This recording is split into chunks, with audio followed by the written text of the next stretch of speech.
Assalamualaikum warahmatullahi wabarakatuh. Kita lanjutkan kuliah kita pada bab desain barang dan jasa atau desain produk ya.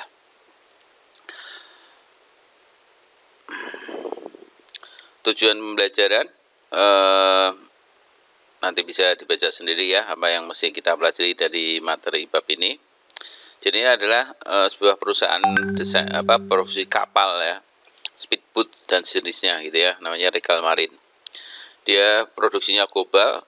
Kemudian keunggulan desain produk dia adalah karena dia bisa memanfaatkan yang namanya teknologi CAD ya, Computer Aided Design. Ini aplikasi komputer yang banyak dipakai di dunia industri, di dunia arsitektur, teknik sipil dan sebagainya. Dengan 3D CAD ini ya, CAD 3 dimensi, Computer Aided Design 3 dimensi, dia bisa mengurangi waktu pengembangan produk ya. Pengembangan produk itu dari mulai konsepnya sampai jadi prototipe atau kalau bahasa Indonesianya itu purwaripa ya, hingga produksi. Itu waktu produksinya bisa dikurangi. Tapi dimulai di desain ya, karena ini fokusnya di desain ya. Kemudian bisa mengurangi masalahnya berhubungan dengan peralatan yang harus dihadirkan untuk memproduksi berbagai macam boat tadi atau kapal, mengurangi masalah berhubungan dengan masalah produksi. Dan dia fokusnya juga pada lini perakitan, yaitu assembling. Jadi produknya itu modular, modul-modul didatangkan dari berbagai macam industri lain, kemudian di sana dirakit. Gitu. Dan dia memperhatikan yang namanya just in time. Just in time nanti kita pelajari kalau kita bicara tentang manajemen kualitas. Jadi kenapa kita fokus bicara tentang desain produknya? Karena organisasi apapun, termasuk perusahaan itu kan organisasi itu ada karena dia tujuan utamanya menyediakan barang dan jasa.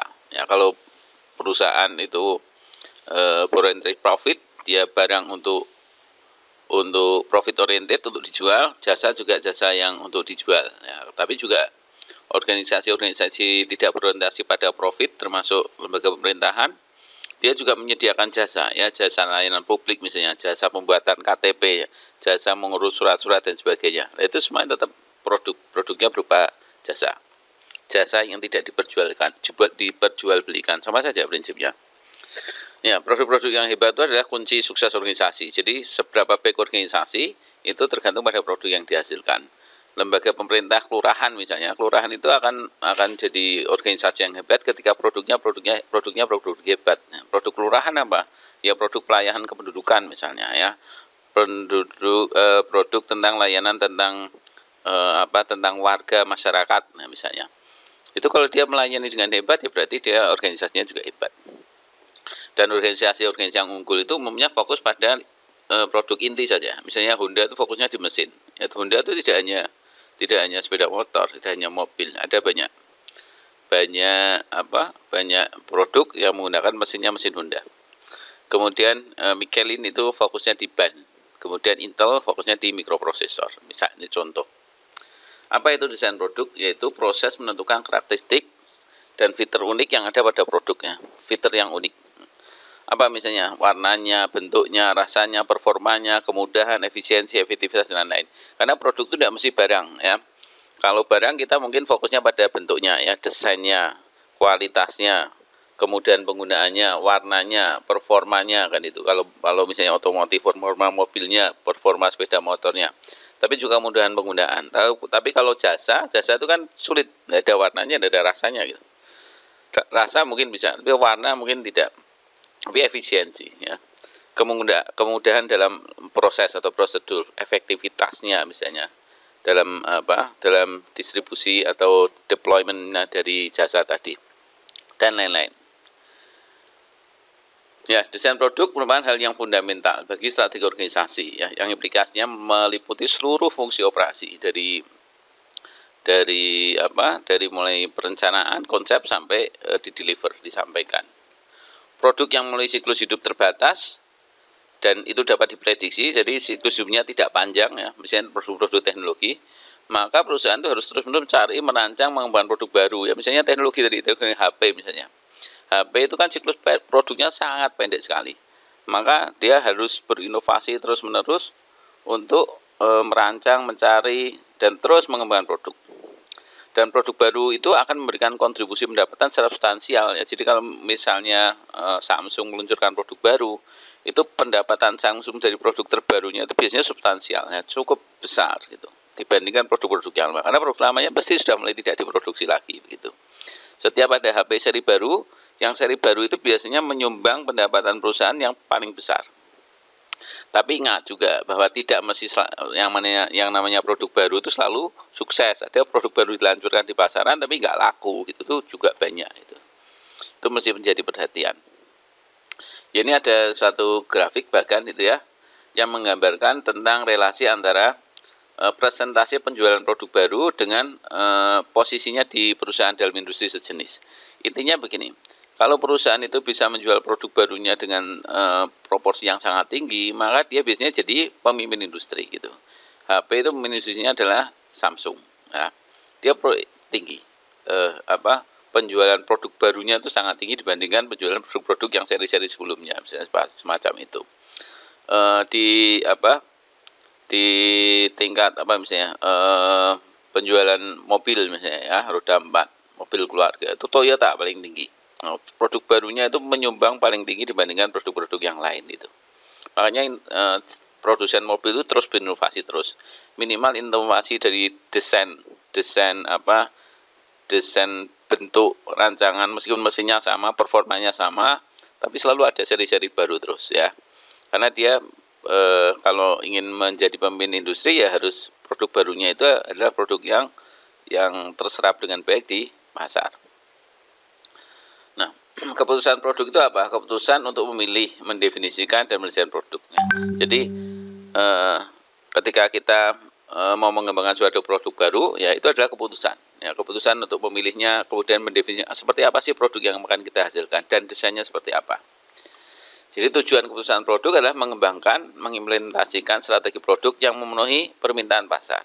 Sekaligus tentunya dengan keunggulan bersaing. Jadi pasarnya terpenuhi, tapi dia juga unggul dibandingkan para pesaingnya. Jadi itu bagaimana menghasilkan produk sesuai dengan core atau inti daripada kompetensi masing-masing organisasi. Pilihan strategi produknya pernah kita bahas ya. Strategi operasi ini mirip ya. Kemarin strategi operasi, diferensiasi, low cost, dan responsif itu. Tingkat respon. Ini juga sama ya. Diferensiasi, biaya rendah, dan rapid respon itu ya. Diferensiasi ya berarti dia yang mengunggulkan perbedaannya. Biasanya adalah dia mainnya di kualitas. Harganya mahal ya. Harga mahal, kualitas tinggi. Kalau handphone ya contohnya adalah Samsung, kemudian Apple gitu ya. Kemudian kalau hotel ya mungkin kalau di Semarang tuh semacam Hotel Tentrem itu, kemudian Hotel Po misalnya, atau Gumaya misalnya, diferensiasi. Tapi kalau kalau bakery mungkin Holland Bakery misalnya, itu diferensiasi. Ya spesifik, unik, tidak sama dengan yang lain. Kualitasnya istimewa, harganya mahal. Ada yang low cost, berarti murah, yang penting murah. Kalau bakery misalnya Virgin itu murah. Kemudian rasanya biasa ya, bukan tidak enak sih, tapi biasa aja. Variasinya juga biasa, tapi murah. Kalau hotel ya hotel-hotel budget, masih Ibis budget, Wis itu ya, kemudian Citra Dim semacam itu low cost. Pelayanannya minimum ya, bagus tapi minimum ya, tapi biayanya murah. Kemudian kalau handphone ya Xiaomi misalnya ya, fiturnya lengkap, kualitasnya ya tidak jelek, tapi tidak sangat istimewa gitu. Ada juga yang rapid respon, jadi yang dia mengandalkan kecepatan cepat tanggap ya, kecepatan merespon setiap apa yang diminta oleh pelanggan. Yaitu kemarin sudah kita pelajari 3 ini. Kemudian kita juga sudah belajar tentang produk life cycle. Jadi kalau kita mau mendesain produk ya kita perhatikan aspek ini yang namanya siklus hidup produk. Ya. Ada produk yang siklusnya harian ya. Kaos konser itu harian. Hari ini dipakai besok sudah tidak laku lagi ya. Karena kaos itu kan ada tulisannya ya, dalam rangka apa itu, atau kaos sepeda santai gitu misalnya. Itu hari ini dipakai karena memang itu digunakan untuk hari ini ya, jalan sehat itu. Hari ini, besok sudah kemanfaatannya sudah nggak ada gitu ya, ya kemanfaatan utamanya sudah nggak ada. Kemudian ada yang bulanan ya, baju musiman ya. Baju musiman itu ya pas lagi musimnya dia ngetren, nanti sudah tidak musim dia sudah tidak diminati lagi. Bagaimana kalau musim tahun depan? Musim tahun depan sudah ganti lagi desainnya gitu. Film juga sama. Itu siklus hidupnya hanya bulanan ya. Sebulan 2 bulan habis itu sudah ada film yang baru lagi. Ada juga yang tahunan, otomotif itu mobil itu bisa 2 tahun, 3 tahun nanti baru digantikan oleh desain atau produk yang lebih baru. Elektronik, furniture juga sama, itu tahunan. Ada yang puluhan tahun ya. Pesawat terbang itu bisa 10 tahun lebih baru ada desain yang baru lagi. Nah, fungsi operasi harus dapat memperkenalkan produk baru dengan sukses. Jadi karena kita inti materinya adalah tentang operasi ya, itu bagaimana kita bisa memperkenalkan produk baru itu sukses di pasaran. Karena tadi sudah disampaikan bahwa tidak mesti namanya produk baru itu selalu sukses ya. Produk life cycle ya, pengenalan, pertumbuhan, matang, dan penurunan. Anda pernah mempelajari ini ya. Jadi pengenalan itu isinya apa, fokusnya di mana, kemudian pertumbuhan itu bagaimana, kemudian fase matang itu bagaimana, ya, mulai muncul kompetitor, volume produksinya tinggi, inovasinya mungkin tidak dibutuhkan lagi, dan mulai turun, ya, tidak bisa memberi kontribusi lagi, ya, sudah saatnya menghentikan produk itu kalau sudah fasenya fase decline. Di materi tentang desain produk ada yang namanya produk by value analysis, ya, analisis produk berdasarkan nilai. Apa yang dimaksud dengan berdasarkan nilai? Jadi kalau kita punya banyak produk ya, kita produk by value analysis itu adalah kita membuat daftar urutan produk secara descending dari yang paling tinggi nilai kontribusinya sampai paling rendah, yang paling besar sampai paling kecil. Ya. Mengurutkan sesuai kontribusi rupiah bagi perusahaan. Misalnya Anda pemilik misalnya sepeda motor Honda ya, nah itu disusun aja paling tinggi itu kontributornya itu adalah sepeda motor apa, misalnya PCX atau kemudian Vario yang seri apa, kemudian Scoopy, kemudian apalagi ya sepeda motor Honda itu diurutkan aja mana yang paling besar sama yang paling kecil. Ada produsen mobil misalnya Honda juga diurutkan dari yang paling tinggi apa, paling rendah apa. Nah, Toyota sama. Belum tentu kalau yang setelah menggunakan strategi diferensiasi kualitas tinggi, ya, unik, misalnya Toyota berarti Alphard misalnya, itu kontribusinya paling tinggi ya mesti. Bisa jadi yang mobil-mobil keluarga yang murah meriah misalnya sekelas Agia gitu ya. Itu bisa jadi malah paling tinggi, bisa jadi, tapi nggak tahu ya persisnya kayak apa. Atau mungkin yang Avanza yang paling tinggi yang kontribusinya dibandingkan Alphard, meskipun harganya murah meriah katakanlah begitu. Tapi kontribusi pada perusahaan itu bisa dihitung. Buat daftar kontribusi rupiah tahunan masing-masing. Jadi tahun pertama itu kontribusinya berapa, Alphard berapa, kemudian Kela berapa, kemudian Toyota Camry berapa, kemudian Toyota Innova berapa, Avanza berapa dan seterusnya ya. Itu diurutkan, kemudian buat kolom-kolom menurut tahun ya, kontribusi masing-masing dari tahun ke tahun. Dan itu tabel itu bisa membantu memutuskan ya strategi alternatif yang harus dilakukan. Ini namanya produk by value analysis. Kalau Anda nanti jualan angkringan juga sama, kan angkringan produknya banyak itu ya. Dibuat aja urutan kayak gini. Ya, dari waktu ke waktu ya, bulan ini, bulan kedua, bulan ketiga, kemudian produknya dibuat urut-urutan dulu. Bulan pertama itu yang nomor 1 siapa yang kontribusinya paling besar. Nomor 2, ternyata nasi dengan sambal teri. Nomor 3 kemudian jahe, misalnya wedang jahe dan seterusnya. Ya. Bulan kedua mungkin berubah lagi. Itu adalah value by analysis, ya, kontribusi rupiah terhadap perusahaan. Ketika kita membangun produk baru, ada beberapa hal yang kita perhatikan. Yang pertama jelas, customer oriented. Jadi nomor 1 adalah memahami apa yang diinginkan pelanggan. Ya, nanti ada prosedur bagaimana memotret keinginan pelanggan itu menjadi sebuah desain produk. Yang kedua adalah perubahan ekonomi. Ya, perubahan ekonomi, daya beli masyarakat itu, kecenderungan masyarakat, perubahan sosial, demografi itu juga penting. Ya, kalau produk-produk konsumsi itu jelas demografi pengaruhnya besar. Ada jumlah yang diproduksi, permintaannya itu akan naik sering dengan penambahan jumlah penduduk gitu loh. Ya, Indonesia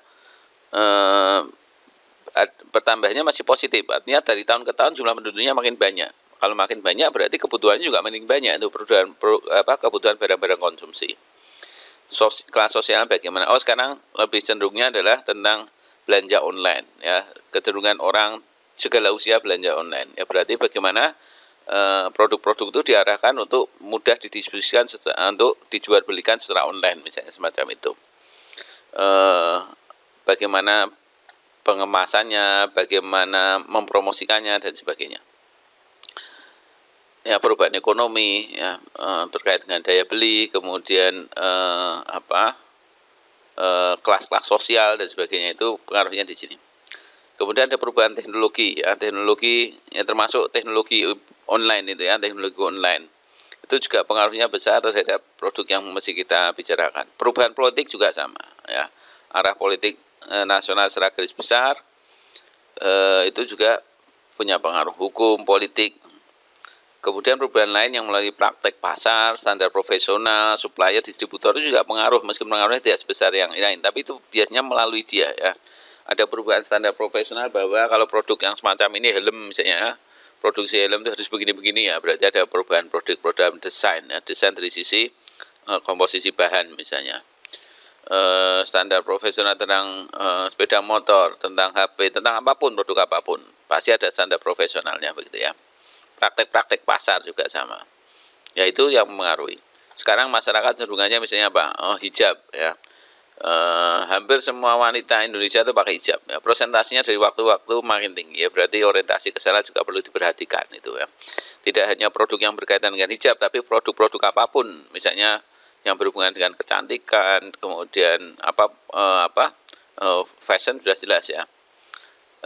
Itu lihat aja iklan-iklan sekarang itu, dia mulai memperhatikan itu ya, kelas-kelas sosial atau kelas-kelas masyarakat yang semacam itu ya, kelas masyarakat yang sekarang ini hampir semua perempuan berhijab misalnya, itu juga diperhatikan dalam pengembangan produk. Ini adalah tahapan pengembangan produk ya, dimulai dari konsep ya, ide, kemudian konsepnya apa, kemudian visibilitas ya, mungkin nggak itu dituangkan dalam bentuk produk, kemudian untuk dilempar ke pasaran. Ya. Setelah visibilitasnya oke, baru kita mengidentifikasi kebutuhan pelanggan itu kayak apa, dipotret. Kemudian spesifikasi fungsionalnya kayak apa. Jadi ini bisa untuk apa? Bisa mampu memenuhi kebutuhan yang mana misalnya. Bisa memenuhi keinginan yang mana. Itu spesifikasi fungsinya apa, kemudian baru spesifikasi produk. Kalau begitu, kalau fungsinya seperti ini, berarti produknya harus begini, ketebalannya kayak gini, beratnya kalau ditimbang maksimum 1 kilo misalnya, dan sebagainya, spesifikasi produk.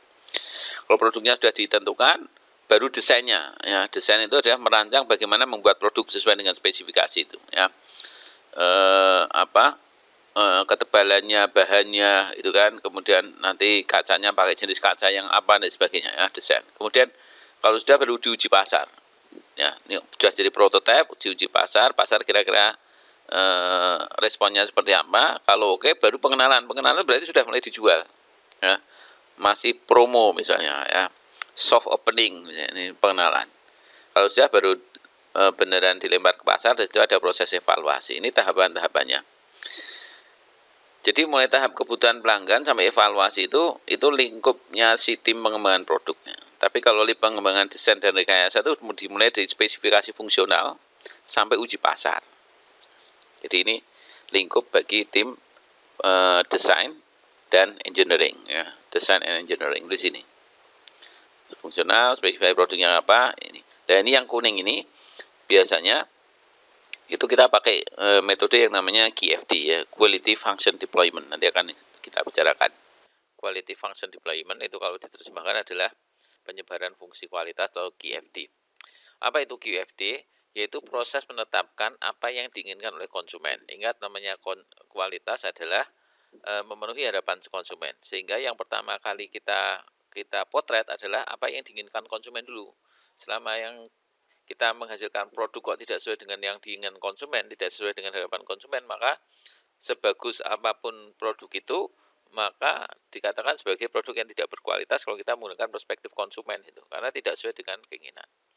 Nah, KFD itu adalah dia memotret dulu, ya, menetapkan apa yang diinginkan konsumen.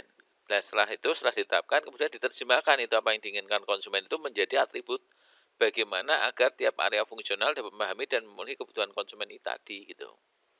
Ya, bagaimana menerjemahkannya sehingga jadi produk dipotret, kemudian diterjemahkan menjadi atribut yang atribut pengembangan produk. Larinya nanti ke sana.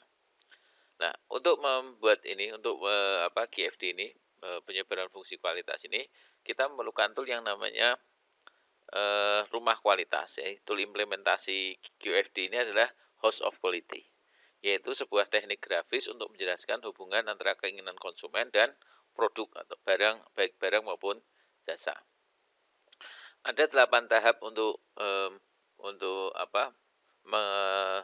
menjalankan mengimplementasikan KFD. Yaitu 1, mengidentifikasi apa yang diinginkan konsumen, kemudian menetapkan tingkat kepentingan pelanggannya itu apa atau konsumen itu apa, kemudian mengidentifikasi atribut tentang bagaimana barang jasa akan memenuhi keinginan pelanggan. Menghubungkan poin 1 sama 3, mengidentifikasi relasi antara atribut, menetapkan tingkat kepentingan kita ya sebagai produsen, mengevaluasi produk-produk pesaing, jadi pesaingnya pun juga dievaluasi, dan yang terakhir membandingkan performa atau kinerja terhadap atribut-atribut teknis yang diinginkan. Nah, ini kita bahas satu-satu ya. Jadi seperti ini nih ya. Yang namanya house of quality ya, bentuknya kayak rumah. Nomor 1 ini, apa yang diinginkan pelanggan ya, itu dipotret ditaruh di sini. Ya. Yang nomor 2 adalah yang diinginkan pelanggan, nanti kita buat peringkatnya, peringkat paling kecil sampai peringkat paling besar. Kalau ada 5 atribut ya 1 sampai 5, kalau 10 ya 1 sampai 10 begitu. Kemudian bagaimana untuk memenuhi keinginan pelanggan ya, jadi atribut apa yang diperlukan supaya ini terpenuhi gitu ya. Misalnya gini, pelanggan ingin sangat kenyang ya, berarti nanti di sini adalah porsinya harus sangat besar kan itu.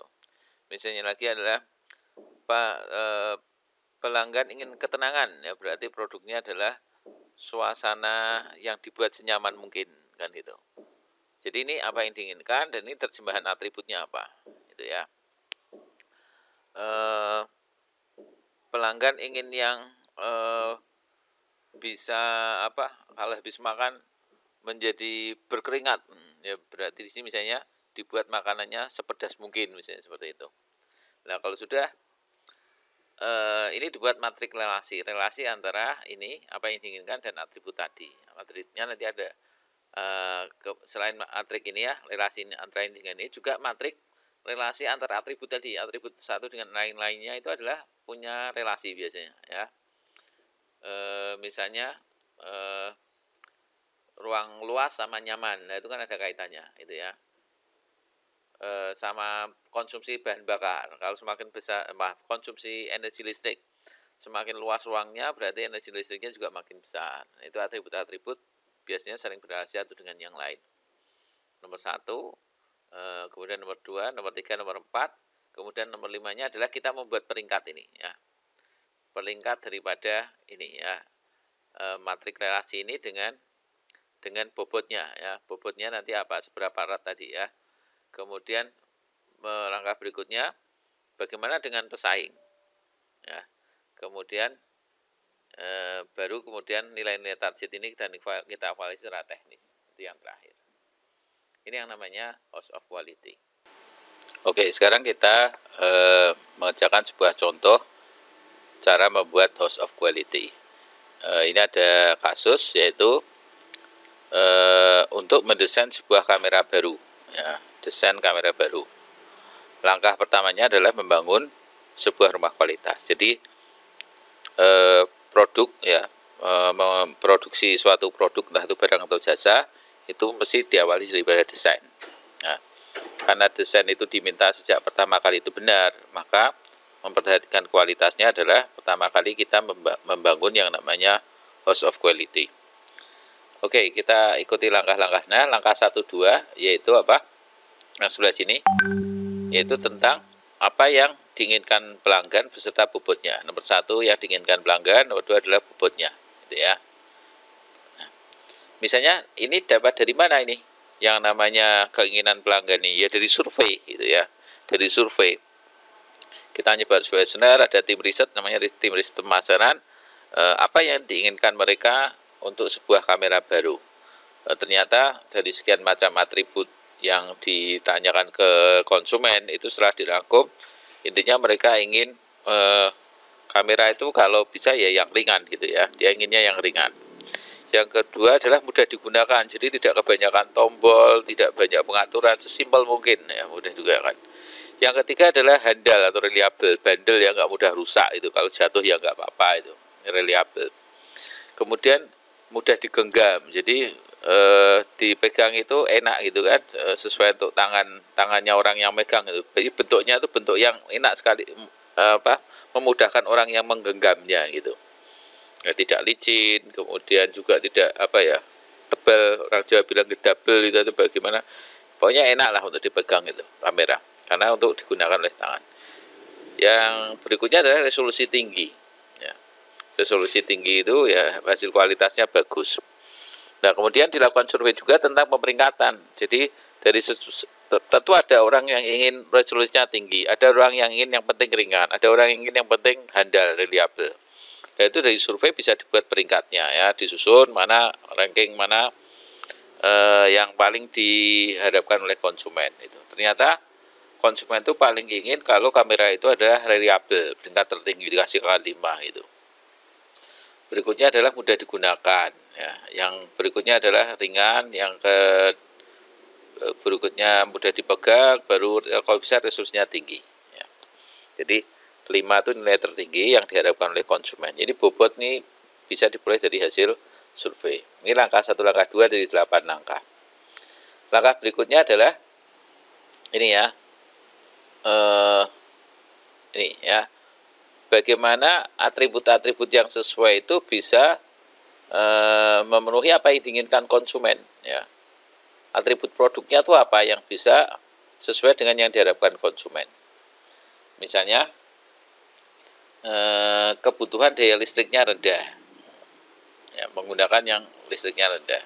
Apalagi, jadi tidak harus sama, kalau tadi 5 ini bisa 6 itu, atau 7 atau 8. Tadi ini juga sama, nggak mesti 5, bisa 10, tergantung ya. Tapi terlalu banyak juga tidak baik, terlalu sedikit juga tidak baik ya. 5, 6, 4 itu adalah normal.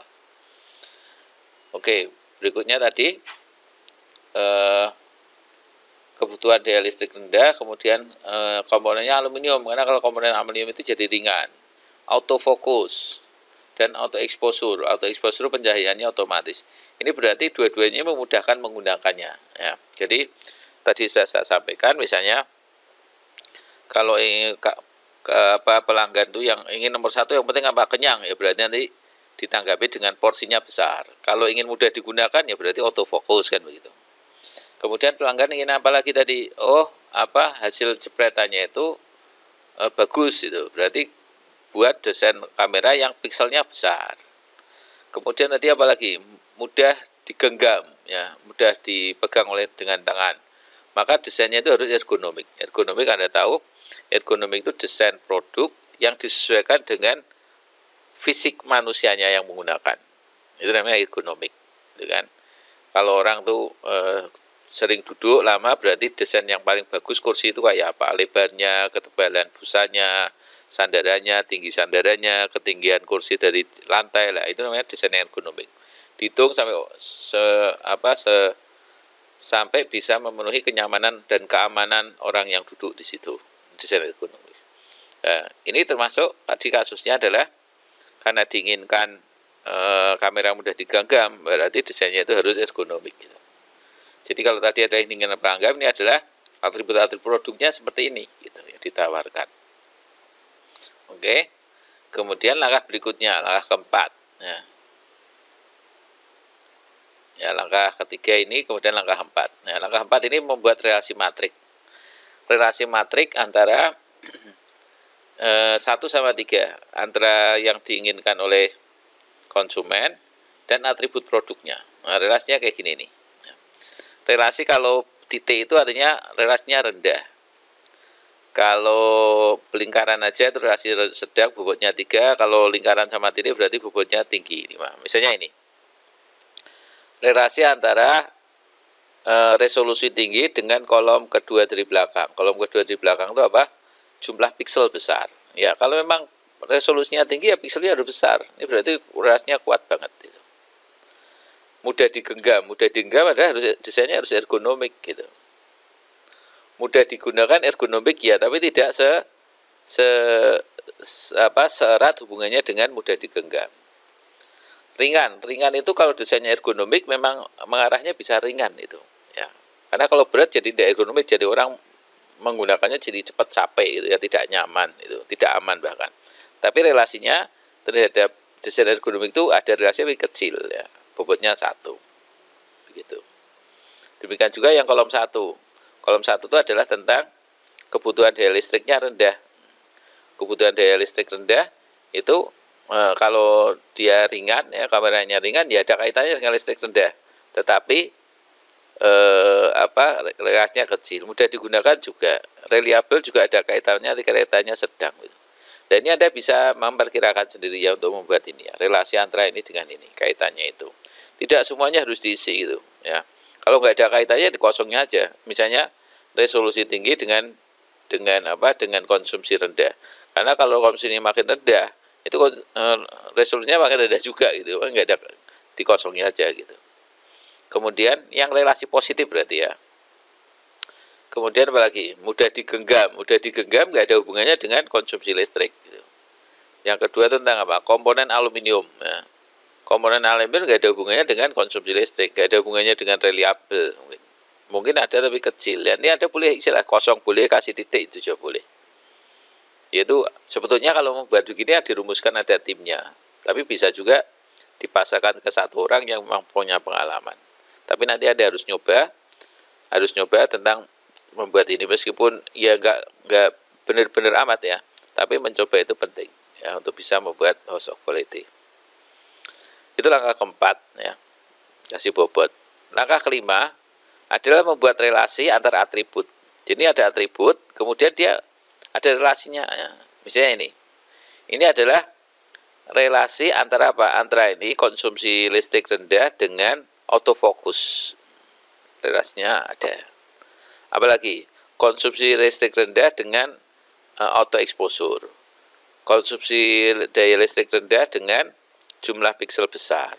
Ada kaitannya ini. Ya. Kemudian apalagi ini. Ini berarti ya 1, 2, 3. Berarti 3 ini ada antara autofocus dengan auto exposure. Ini ya. Autofocus dengan jumlah piksel. Satu lagi adalah auto exposure dengan jumlah piksel. Namanya relasi antar atribut. Langkah yang keenam adalah membuat peringkat kepentingan kita. Jadi ini skor yang akan kita gunakan untuk menentukan seberapa penting kita terhadap atribut tadi. Gitu loh. Nah, caranya adalah dikalikan aja. Ya. Tadi kalau titik kan 1, kalau lingkaran saja 3, kalau lingkaran sama titik berarti 5 gitu. Dan dikalikan aja nih, berarti 3 kali 1, 3, 4 kali 1, 4, 3 tambah 4, 7, kemudian ini 5 kali 3, 5 kali 3 kan 15. 3 tambah 4 tambah 15, 22 gitu. 3 kali 3, 9. 4 kali 3 ditambah 5 kali 3, 27. Kalau yang belakang, 3 kali 1, 3, 4 kali 3, 12, 2 kali 5, ya, 10. Di totalnya, 3 tambah 12 tambah 10, 25. Gitu.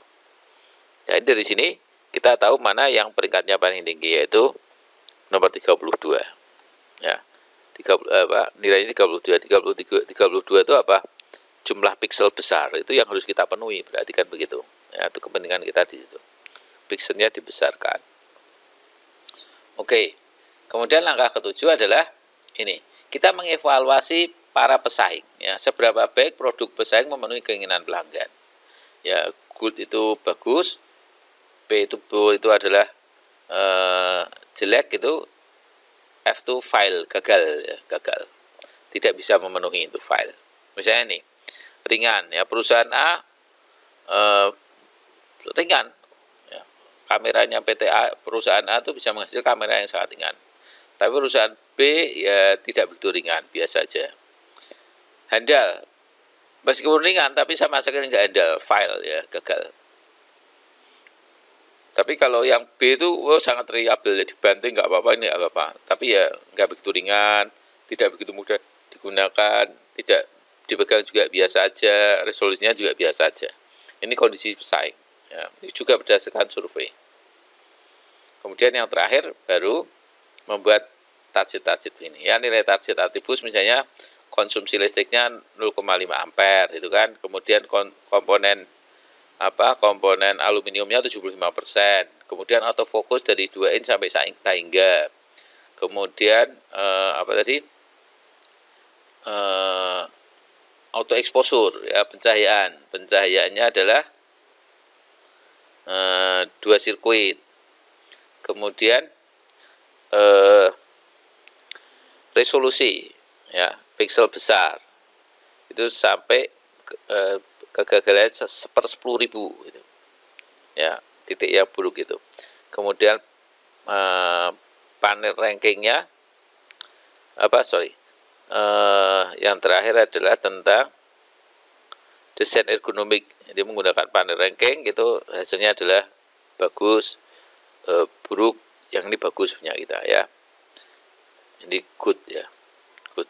Oke, nah ini posisi kita seperti ini. Dan dari sini kita baru bisa memutuskan apa langkah berikutnya, gitu ya. Jadi kalau sudah jadi, nanti rumah kualitas itu akan seperti ini lengkapnya, gitu. Ya, akan seperti ini, ya. Ringan, mudah digunakan, reliable, mudah dipegang, digenggam, ya, resolusi tinggi. Kemudian kebutuhan baterainya minimum dari komponen aluminium atau fokus atau exposure, kemudian pixelnya banyak ya, kemudian desainnya ergonomik. Ya, ini dari hasil ini dari tingkat kepentingan kita, dari hasilnya atribut yang kita rencanakan dibandingkan pesaing, nanti baru menginjak ke langkah berikutnya. Langkah berikutnya apa? Ya, rangkaian rumah kualitas. Menyebarkan sumber daya organisasi dan memenuhi kebutuhan pelanggan ya. Ini nomor 1 tadi sudah. Kita ada kebutuhan pelanggan, dari kebutuhan pelanggan maka kita dapat yang namanya karakteristik desain ya. Karakteristik desain produknya itu kayak apa? Dapat ya. Setelah karakteristik desainnya dapat, baru nanti karakteristik desain itu digunakan sebagai input untuk menentukan komponen-komponen spesifiknya apa gitu loh. Misalnya karakteristik desain apa? Konsumsinya rendah. Kalau konsumsinya rendah berarti nanti komponen spesifiknya apa supaya konsumsi listriknya rendah. Supaya bahannya 75% dari aluminium, berarti spesifiknya tuh komponennya tuh apa begitu ya, komponen-komponen pembuatnya. Supaya resolusinya tinggi, berarti nanti komponen spesifiknya apa. Itu host yang kedua. Berarti ya baru host pertama ya. Dari host kedua, komponen spesifik jadi inputan, outputnya apa? Proses produksinya bagaimana? Bagaimana kalau komponen aluminiumnya seperti ini begini ya, detailnya seperti itu, prosesnya seperti apa? Ya. Jadi dari komponen spesifik, maka proses produksi itu ditentukan. Langkah ngerjakannya apa dulu yang dimasukkan, digoreng dulu, ditumis dulu, dan sebagainya. Itu proses produksi ditentukan pada komponen spesifiknya, gitu loh. Ya, jadi kalau komponen spesifiknya terdiri dari bawang merah, bawang putih, maka dia proses produksinya dapatkan, oh ini tumisnya duluan, misalnya seperti itu. Oke, kemudian langkah yang terakhir adalah rumah yang ketiga dari proses produksi itu baru kita menentukan rencana kualitasnya kayak apa. Inilah rangkaian rumah kualitas sebagai pijakan awal untuk membuat desain produk. Nah, desain produk itu diawali di sini. Ya, sampai produksinya desainnya sudah jadi, nanti kalau sudah oke semua baru dilempar ke lantai produksi, dilakukan proses produksinya. Ya, sekarang kita bicarakan tentang pengorganisasian pengembangan produk. Artinya adalah siapa yang bertanggung jawab dalam pengembangan sebuah produk baru misalnya. Ada cara yang dikatakan sebagai cara tradisional Amerika ya. Tradisionalnya Amerika itu menggunakan departemen-departemen. Jadi masing-masing departemen punya tanggung jawab sendiri untuk pengembangan produk. Misalnya yang terlibat adalah Departemen Research and Development, Departemen Engineering, Departemen Manufacturing Engineering, dan Departemen Produksi. Masing-masing punya tanggung jawab yang jelas tentunya, itu sisi positifnya, tapi sulit untuk berpikir maju karena pekerjaannya itu terkotak-kotak begitu. Ada juga emang menugaskan manajemen produk. Nah, kepada, maaf ini salah ketik, kepada manajer produk. Nah, jadi manajer produk itu memandu, membentuk tim sendiri bagaimana mengembangkan produk itu ya. Ada juga yang menggunakan pendekatan tim. Jadi setiap ada produk yang dikembangkan, dia bentuk tim. Timnya biasanya lintas fungsional, masing-masing ada wakilnya ya, masing-masing divisi ada wakilnya.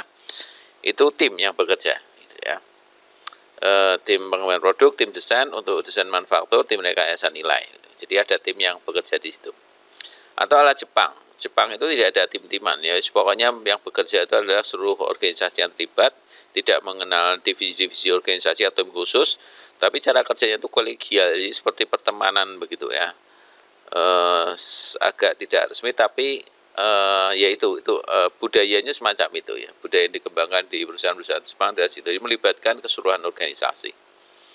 Itu tentang tim. Dalam pengembangan produk ada istilah yang namanya rekayasa nilai ya. Jadi value engineering ya. Rekayasa nilai itu berkaitan dengan peningkatan desain dan spesifikasi yang dilakukan selama proses pengembangan. Jadi bukan selama proses produksi ya, tapi proses pengembangan. Proses pengembangan itu berarti dari konsep, desain begitu, uji coba, tapi belum diproduksi ya. Yaitu pada tahap penelitian, pengembangan, desain dan praproduksi ya, masih prototype katakanlah begitu. Itu apa yang bisa diubah, apa yang bisa ditingkatkan, apa yang harus direvisi ya. Jadi ini rekayasa nilai itu punya manfaat mengurangi kompleksitas produk ya. Jadi ketika produk didesain untuk untuk diproduksi massal, tapi sebelum melakukan produksi atau bahkan sebelum praproduksi dia dilihat dulu kompleksitasnya, barangkali bisa disederhanakan. Bagaimana produk itu bisa mengurangi dampak lingkungan, standarisasi tambahan untuk komponen-komponen tertentu ya, perbaikan aspek fungsional, jadi punya fungsi yang lebih dan tidak dari sekedar yang dihasilkan sebelumnya. Misalnya ada fungsi, meskipun kamera sudah ada, tambahan kamera pada handphone, tapi ada kamera yang bisa untuk zoom sampai sejauh sekian ya, itu namanya tambahan fungsional misalnya. Perbaikan desain kerja dan keselamatan kerja, perbaikan untuk pemeliharaan produk dan desain yang robust artinya kuat, tangguh gitu ya, tidak mudah terguncang, tidak mudah berubah kalau ada variasi proses atau variasi selama proses pelaksanaan produksinya. Ini contoh ya, pengurangan biaya sebuah bracket melalui rekayasa nilai. Jadi produk awalnya begini ya, kemudian kalau ada rekayasa kemudian dilubah desainnya. Jadi perubahan itu terjadi selama pengembangan, bukan proses produksi ya, ini masih pengembangan. Kemudian ternyata bisa diubah lagi desain seperti ini dengan biaya yang jauh lebih murah, dari $0,5 menjadi $0,8. Ini adalah contoh pengurangan biaya melalui rekayasa nilai. Dalam kaitannya dengan pengembangan produk ada beberapa isu ya. Ada istilah desain robust tadi sudah sampaikan ya. Kemudian ada desain modular, CAD, CAM, virtual reality, VR itu, kemudian value analysis dan LCA ya, life cycle assessment. Robust design itu produk yang didesain sedemikian rupa sehingga kalau ada variasi kecil ya dalam proses produksi atau perakitan atau assembling itu tidak akan berdampak negatif. Jadi dia tuh tidak mudah terterpa oleh goncangan dari luar, ibaratnya begitu. Jadi kalau ada variasi, kan variasi proses produksi itu variasinya mesti ada ya. Tidak mungkin dia konstan, pasti ada variasi. Nah, variasi itu tidak berpengaruh terhadap produknya itu sendiri gitu. Itu namanya produk yang desainnya robust, menghasilkan produk dengan biaya yang lebih rendah dengan kualitas yang lebih tinggi. Itu robust design. Ada istilah desain modular, jadi tinggal ngerakit gitu ya. Produk desain dalam komponen-komponen yang mudah tersegmentasi ya, mudah dilepas-lepas gitu, dipisah-pisah. Misalnya sepeda ya, sepeda itu desainnya modular, jadi roda sepeda itu bisa dipakai untuk berbagai macam tipe sepeda. Rem sepeda itu bisa diterapkan untuk berbagai macam tipe sepeda, berbagai macam tipe harga ya, klasifikasi harga dengan rem yang sama misalnya ya. Jadi kita tinggal pilih ini produknya ini, kombinasinya ini nah, itu modular. Menambah fleksibilitas untuk produksi dan pemasaran, peningkatan kemampuan untuk memenuhi kebutuhan pelanggan ya, karena modular. Anda ingin sepeda yang kayak apa, remnya yang begini, kemudian saddle-nya begini, rantainya begini, rodanya seperti ini ya, itu bisa ya. didesain karena desainnya modular. Banyak komponen-komponen otomatis yang akan didesain secara modular ya. Otomatis juga, dari sepeda juga ya, sepeda motor sama aja ya, sekarang sistemnya modular. Saya ini banyak terapkan juga di bidang properti ya. Properti itu sekarang juga modular, jadi satu blok itu sudah tidak hanya dinding ya, tetapi di situ juga sudah ada instalasi listriknya, instalasi airnya gitu. Jadi tinggal pasang itu, tinggal sambung kayak nyambung kereta gitu ya. Gerbong kereta itu kan kayak modular, disambung, listriknya nyambung, airnya nyambung, lain-lainnya nyambung gitu.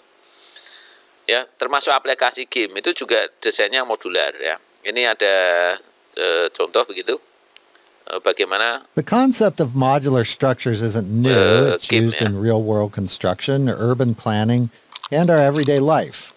The concept's been around in video games almost as long as video games been around. Ini didesain secara but with modular, advancements in game engine lighting, middleware tools, and the modeling and texture tools, time and cost, how toy blocks click together.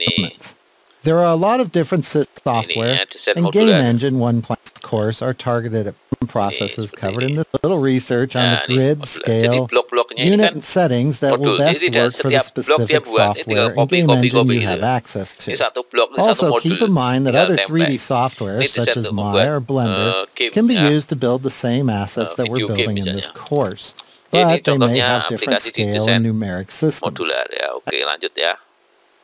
Kemudian ada computer aided design atau CAD ya, yaitu menggunakan komputer untuk mendesain produk dan menyiapkan dokumentasi teknis atau rekayasanya. Jadi sekali desain itu dokumen teknisnya itu dapat. Jadi setiap produksi itu ada dokumentasi, ada gambar produk dan lain-lain. Nanti ada bill of material, itu nanti bisa dilihat nanti di materi berikutnya. Siklus pengembangan jauh lebih pendek ya, karena desainnya integrated begitu. Informasi dan desain dapat digunakan di seluruh dunia. Jadi itu standar. Ya, standar. Kalau dia bilang komponennya ini, kemudian bentuknya kayak gini, sudutnya sebesar ini, itu semuanya akan sama, akan membaca dengan hal yang sama. Sehingga ini karena standar berarti berlaku global.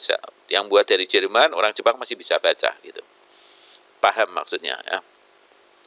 Ada juga extension dari CAD ya. DFMA, kemudian pemodelan 3D ya, CAD melalui internet dan pertukaran data internasional melalui STEP ya, standard for the exchange of product data. Ini sesuai dengan standarisasi ISO 10303. Ini contoh ya, contoh desain dari CAD. Halo semuanya, kami punya segmen video baru bernama Tech Info.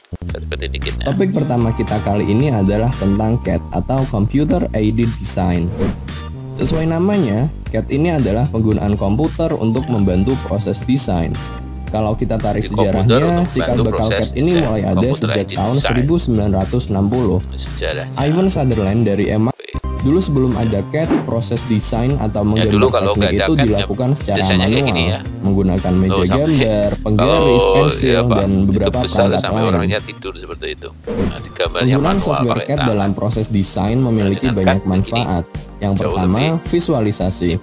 Software CAD mempermudah desainer untuk membuat dan memvisualisasikan objek 2 dimensi atau 3 dimensi. Setiap perubahan pun bisa langsung dilihat dengan mudah, tidak seperti saat menggambar secara manual. Yang kedua, detail. Tingkat detail dari gambar CAD itu sangat bagus, karena akurasi desainnya pun bisa makin ditingkatkan sesuai kebutuhan. Yang ketiga, sudah terintegrasi dengan berbagai analisis tertentu, sehingga manual. Software CAD sendiri ada banyak sekali di pasaran, ada yang gratis, ada pula yang berbayar. Contohnya, memang ada beberapa software yang memahami keperluan desain apa yang akan dilakukan. Setelah itu tinggal beginner yang masih awal itu. Padahal kan tidak seperti itu. Proses desain, jadi CAD itu hanya sekedar alat. Halo semua. Kemudian ada CAM, ini kelanjutannya CAD ya, CAD CAM. Kalau tadi computer aided design, sekarang computer aided manufacturing, artinya komputer untuk membantu proses manufaktur. Ya, manfaat komputer dan program khusus untuk mengendalikan peralatan manufaktur. Sehingga ini merupakan kelanjutan daripada CAD, sehingga istilahnya CAD CAM gitu ya. Ini This production centers upon CAM, Computer-Aided Manufacturing. Computer-Aided Manufacturing, or CAM, utilizes the part geometry defined by the CAD drawing. Bagaimana ini diprogram di komputer nanti That geometry is imported into the CAM software, which allows the engineer to select cutting paths and other process parameters for manufacturing a specific part. CAM uses databases that are specific to the material, tools, and the work center to be used in the actual machining process. The programmer identifies the manufacturing process information utilizing the CAM software, such as feeds, speeds, and depths of cut. This information is run through the post-processor, which translates the information into a CNC program that the work center can utilize directly. The CAM system can also simulate the part, tooling, time that can be used of any tool collision. Jadi dengan CAD/CAM ini kualitas produknya jelas terjamin ya. Waktu desain lebih singkat, minimalkan biaya produksi, sedianya database. Artinya kalau data masih database tersedia itu berarti kalau memproduksi hal yang serupa atau mirip nanti masih bisa dipakai lagi. Tidak perlu membuat dari nol ya. Tingkatkan kemampuan baru karena sangat fleksibel sekali, bisa untuk mendesain, membuat apapun.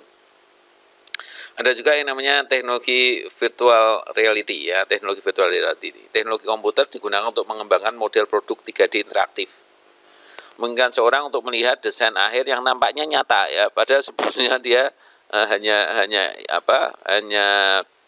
penampakan dari aplikasi VR ini ya, lewat teknologi seperti seolah-olah nyata. Sangat efektif untuk desain skala besar ya, misalnya desain bangunan itu ya, pakainya teknologi VR itu bisa. Jadi seperti di bangunan beneran, padahal bangunannya nggak ada.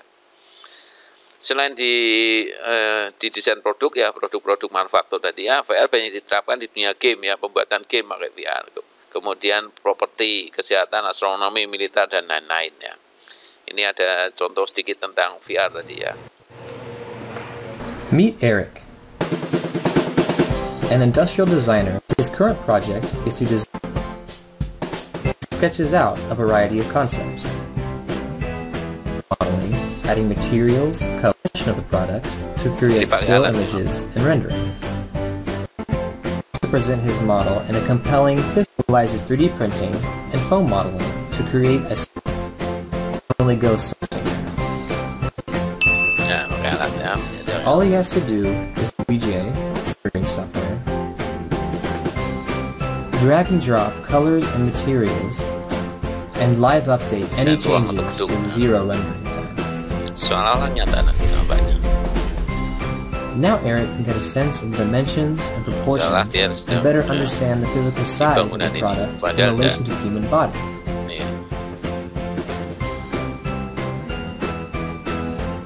You can even look inside the device by just walking.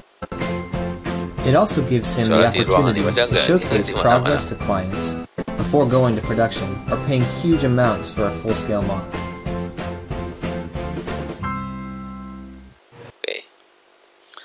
Ada yang namanya value analysis ya, analisis nilai. Kalau tadi kan rekayasa nilai. Kalau rekayasa nilai itu selama proses pengembangan. Tapi kalau ini selama proses produksi beda ya. Sudah selama proses produksi itu dilakukan analisis nilai. Sama ya, upaya perbaikan mengarah pada produk yang lebih baik atau produk yang dapat diproduksi secara lebih ekonomis dengan dampak lingkungan yang lebih sedikit. Tapi ini evaluasinya itu, analisnya itu selama proses produksi. Kalau engineering tadi, rekayasa nilai itu selama proses pengembangannya. Bedanya di situ. Kemudian yang terakhir adalah keberlanjutan dan penilaian siklus hidup. Ya. Keberlanjutan berarti memenuhi kebutuhan saat ini, namanya berlanjut itu sekarang terpenuhi, tapi yang akan datang juga bisa terpenuhi. Ya. Generasi mendatang untuk memenuhi kebutuhan mereka. Sedangkan LCA itu adalah evaluasi formal dari dampak lingkungan suatu produk. Ya, berkaitannya biasanya terkait sama isu-isu lingkungan. Oke. Kemudian bicara tentang pengembangan produk, kita bicara juga tentang kontinum pengembangan produk, jadi keberlanjutan. Siklus hidup produk itu menjadi lebih pendek dan laju perubahan teknologi meningkat. Itu mengakibatkan kita mesti banyak memproduksi atau berinovasi pada produk-produk baru. Nah, kita membutuhkan produk baru yang lebih cepat dan menghasilkan keunggulan kompetitif. Tetapi kita memperhatikan aspek waktu, cepat-cepatan ya, cepat-cepatan dengan para pesaing. ada beberapa alternatif ya, ada eksternal, ada internal. Kalau kita ingin mengembangkan produk dengan cepat, kalau kita sisi internal ya, kalau kita ingin melanjutkan pengembangan produk kita ya, tapi kita membidik sisi internal ya, strategi pengembangan internal, maka kita bisa melakukan yang namanya migrasi dari produk yang sudah ada. Jadi produk yang sudah ada, kembangkan produk baru ya, perbaikannya atau betul-betul baru daripada yang sudah ada. Yang sudah ada dimatikan, tidak diproduksi lagi, kemudian membuat produk baru sebagai penggantinya, migrasi. Atau meningkatkan enhancement dari yang sudah ada. Jadi tidak biasanya contoh paling gampang itu di otomotif ya. Otomotif itu selalu produk baru itu peningkatan dari produk-produk yang sebelumnya, enhancement. Atau mengembangkan sendiri ya, mengembangkan sendiri produk baru yang memang belum pernah diproduksi sebelumnya.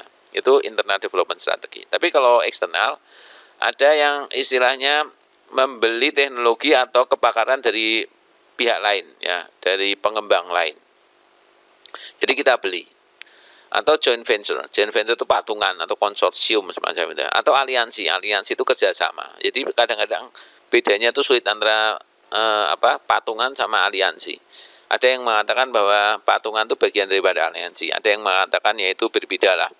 Kalau patungan itu misalnya kalau konsorsium pembangunan jalan tol itu kan yang patungan itu adalah para pengembang jalan raya semua itu ya. Ada Jasa Marga, kemudian ada Wika Konstruksi, ada PP yang biasa mengkonstruksi jalan raya. Mereka patungan berbagai macam bank, joint venture banyak bank untuk membiayai misalnya konsorsium pembangunan jalan tol misalnya. Tapi kalau aliansi itu adalah kerjasama. Jadi memang ini sifatnya lebih umum. Umumnya saling melengkapi. Jadi pihak-pihak yang bekerja sama itu punya produk-produk sendiri yang saling melengkapi. Misalnya memproduksi mobil ya, kemudian ada produsen TV monitor ya, itu sebagai pelengkap dari mobil untuk mapping ya, untuk menjalankan itu kayak Google Map ya, pemandu jalan itu monitornya atau untuk TV hiburannya itu menggunakan produk lain. Dia bekerja sama secara strategis, selalu menggunakan itu. Atau rodanya atau bannya ya, bannya bekerja sama dengan produsen tertentu, pemasok tertentu. Atau misalnya di Facebook sama Skype misalnya, masih atau enggak tahu itu saling bekerja sama. Tapi kalau joint venture itu ada satu proyek, kemudian dia mengerjakan bersama, biasanya punya keahlian yang sama, itu ya konsorsium atau patungan. Kalau ini punya keahlian yang beda-beda. Ada yang bilang begitu, ada yang bilang ini bagiannya. Ya intinya itulah ya. Jadi bisa membeli teknologi dengan mengakuisisi perusahaan lain, ya, jadi lebih cepat. Masalah menyangkut masalah yang sering muncul itu menyangkut kesesuaian. Ya kadang-kadang budayanya beda, cara kerja beda, itu problem ya. Karena ada akuisisi, ada dua organisasi yang berbeda digabung. Joint venture berarti sama-sama belajar, biasanya ini tadi ya, konsorsium itu punya keahlian yang mirip atau sama atau sekelas itu. Nah kalau ini saling melengkapi ya, perjanjian kerjasama antara organisasi yang saling independen, berguna saat teknologi berkembang, mengurangi risiko. Oke, berikutnya adalah mendefinisikan produk ya. Jadi definisi itu utamanya adalah tentang fungsi. Jadi produk dibuat itu dalam rangka untuk mempunyai kegunaannya untuk apa ya, fungsi utamanya untuk apa. Itu segi fungsi. Kemudian juga spesifikasinya ya. Karena spesifikasinya harus ketat, maka harus ada gambar yang detail ya. Itu selama fase desain itu spesifikasi sudah dinyatakan secara ketat, sehingga produk itu akan memiliki yang namanya gambar teknik ya, engineering drawing, dan juga yang namanya bill of material atau daftar komponen atau material yang digunakan dalam produk tersebut. Ini contohnya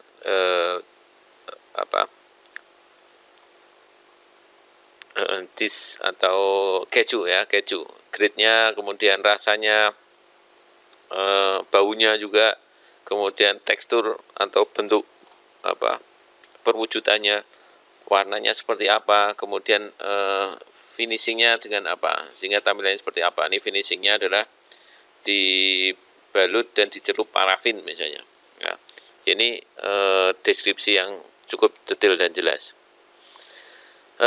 Tadi saya sampaikan bahwa namanya produk itu punya dokumen ya, namanya produk dokumen. Ya. Apa saja? Utamanya dua. Yang pertama adalah gambar teknik, ya, engineering drawing. Yang kedua adalah bill of material. Gambar teknik itu untuk menunjukkan dimensi, ya, ukuran, toleransinya seperti apa, dan materialnya apa. Itu kalau Anda beli produk-produk rakitan biasanya ada ini ya, engineering drawingnya ya disertai. Misalnya produk-produk untuk apa ya, mainan anak-anak itu ya, Lego dan sebagainya itu ada dimensi. Kalau buat ini seperti apa, itu gambar teknik.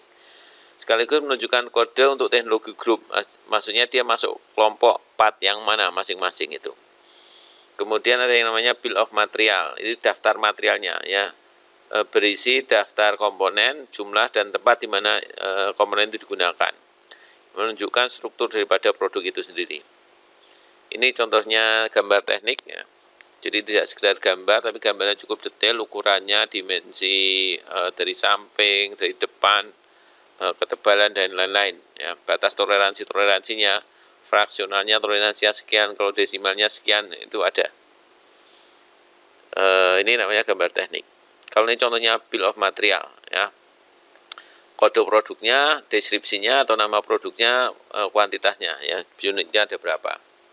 Ini misalnya untuk perakitan, panduan perakitan bagian belakang, bagian depan itu, kode produk ini jumlahnya berapa, ini skrup atau baut itu ya, ini kode produknya jumlahnya ada berapa dan seterusnya. Ini kalau di Hard Rock Cafe ya, deskripsi produknya ya, hamburger berapa, cheddar cheese berapa, bacon berapa, BBQ onion berapa dan seterusnya. Ini detail sekali. Ini namanya bill of material, daftar material. Teknologi grup atau kelompok komponen, ya, komponen itu dikelompok-kelompokkan dalam keluarga dengan karakteristik yang serupa atau mirip-mirip gitu ya.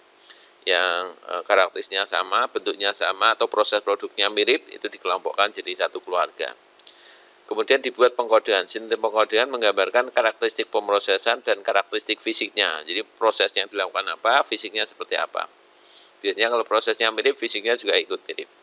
Kemudian keluarga komponen dapat diproduksi di sel manufaktur yang bersifat khusus. Jadi misalnya skrup di sel yang mana ya, sel itu ya kelompok produksi ya, shop floor, lantai produksi dikelompokkan sendiri. Kalau Anda pernah lihat produksi sepeda motor itu sel-selnya ada banyak, ada sel yang buat knalpot saja, ada sel yang bagian mesin, ada sel produksi bagian perakitan, ada sel untuk finishing, nah, itu namanya sel produksi. Jadi keluarga komponen dapat diproduksi di sel khusus. Ini contohnya ya.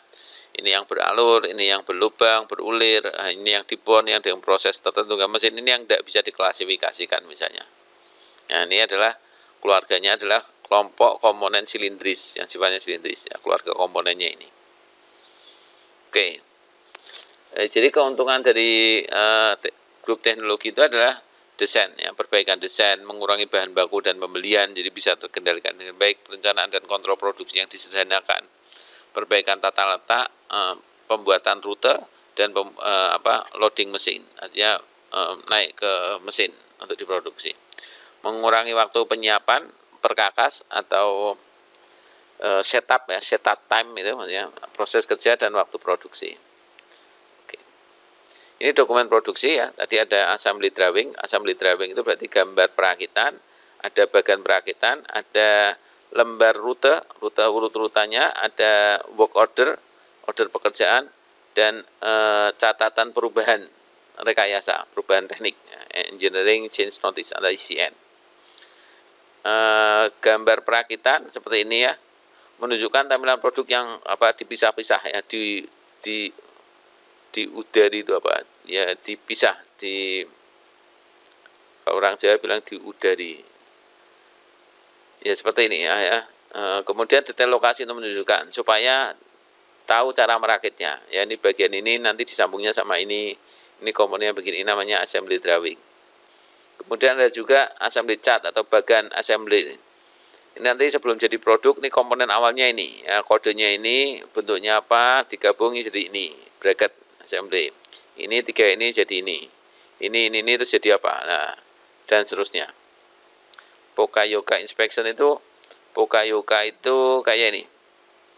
Kalau Anda flash disk itu tidak bisa kebalik. Nah, itu namanya ada teknik Poka-Yokanya namanya. Ya, sudah dibuat desainnya supaya kalau masuk ke colokan flash disk ya harus begitu, nggak bisa dibalik. Jadi namanya Poka-Yoka. Kalau bisa dibolak-balik berarti tidak lolos inspeksi Poka-Yoke gitu ya. Poka-Yoke bukan Poka-Yoka. Apa yang dipasangkan itu harus pas itu. Jadi orang tidak sengaja kebalik nggak bisa, itu Poka-Yoke. Mengidentifikasi titik produksi di mana komponen mengalir ya, mengalirnya kemana saja, suprakernya dan akhirnya jadi produk akhir. Oke. Kemudian lembar rute, daftar operasi dan waktu yang diperlukan untuk menghasilkan komponen. Ya, proses 1 itu yang bekerja mesin mana, aktivitas operasinya namanya apa, setup time-nya, ya, menyiapkan mesinnya berapa lama, kemudian dikerjakannya selama berapa lama ya di mesin itu. Proses kedua itu mesinnya mana, proses 3 mana, operasinya namanya apa, menyiapkan mesinnya berapa lama, kemudian waktu operasinya berapa lama di mesin itu. Ini namanya lembaran rute. Kemudian order pekerjaan, instruksi untuk menghasilkan kuantitas tertentu dari item tertentu biasanya sesuai jadwal. Jadi work order itu adalah itemnya apa yang harus produksi, berapa banyak yang diproduksi, kapan mulai produksi, due date-nya kapan, jadi kapan harus selesai. Ya, departemen yang produksi mana, kemudian di deliver ke lokasi mana. Ya, kalau sudah jadi dikirim mana. Oh, ini knalpot sudah jadi dikirim mana. Oh, bagian perakitan. Oh, sudah dirakit ke bagian mana? Ke bagian finishing, cat, buat bagian apa? Cat, ya. Diberi pewarnaan misalnya, diberi lokasinya di mana. Kemudian ada engineering change notice, jadi catatan perubahan teknik, ya, koreksi atau modifikasi definisi atau dokumentasi produk, baik gambar teknik maupun bill of material. Ya, ini kenapa? Karena hal yang biasa dengan adanya siklus hidup produk yang panjang, lead time produksi yang lama atau teknologi yang berubah cepat, sehingga ini seringkali ada perubahan-perubahan selama proses produksi. Sehingga ada yang namanya engineering change notice. Oke, sampai di sini. Yang lain bisa Anda baca sendiri, Anda pelajari ya. Kurang lebihnya mohon maaf. Wassalamualaikum warahmatullahi wabarakatuh.